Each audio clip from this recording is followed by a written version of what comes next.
បើវិធីសាស្ត្របើចាក់បទចម្រៀងបើនៅលើទូរស័ព្ទបើ iPhone បើដោយបិទទូរស័ព្ទក៏អាចស្ដាប់បាន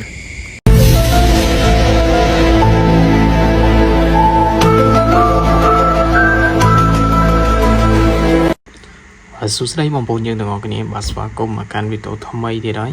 បាទតើតើទៅនឹងកម្មវិធីមួយបាទចាក់ចម្រៀងបាទ YouTube បាទក៏ដូចជាបាទយើងមិនបាច់បើកទេយើងអាច log stream បាន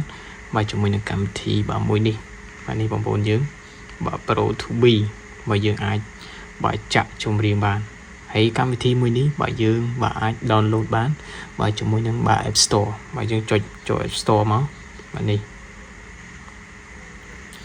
បាទចាំងទូរស័ព្ទតិចបើយើងវាយពាក្យថាបាទ Pro 2B មកបាទ Pro 2B បាទទី2នេះបាទចុចចូលមកបាទនេះកម្មវិធីនេះបងប្អូនយើងបាទទី2នេះបាទចុចចូលមកបាទមុខងាររបស់វាបាទ Premier បាទនេះបាទតើតោះនៅ setting របស់វាក៏ល្អដូចគ្នាបាទ perfect តែម្ដងបងប្អូនយើងបាទអាច download បានបាទស្ដាប់ចម្រៀងបានដោយងាយបាទនៅក្នុងទូរស័ព្ទដៃបាទ iPhone បាទពិបាកនៅក្នុងការបាទមើល YouTube ទេអត់មាននិច្ចកម្មទៀតអញ្ចឹងយើងអាច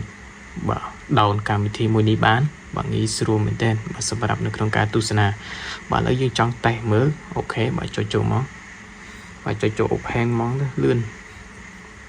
បាទបិទសំឡេងបន្តិចបាទនេះតកតងទៅនឹង setting នៅក្នុងការកំណត់អូយចាំងដល់ហើយ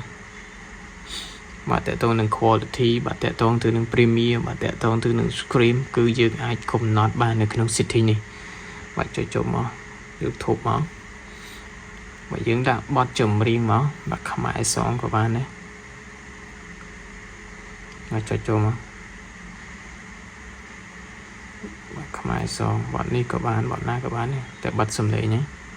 បាទខ្លាចជួប copyright បាទអាចចុចចូលបានបាទនេះបើអត់មាននិច្ចកម្មទេបងប្អូនយើងបាទមើលទាំងអស់គ្នាបាទនេះបាទយើងអូសមកដល់ណាក៏អត់មាននិច្ចកម្មទេបាទភ្លេចបិទសំឡេងជាប់ជ័យអត់ហើយបាទមាននិច្ចកម្មនេះបើយើងអាចបិទ screen បានបាទបិទមកនេះបាទសូបែបនេះបាទលឺធម្មតាទេបងប្អូនយើងអញ្ចឹងយើងអាច lock screen បានស្ដាប់ចម្រៀងបានជាមួយនឹងកម្មវិធីនេះបាទជួបគ្នាវីដេអូក្រោយ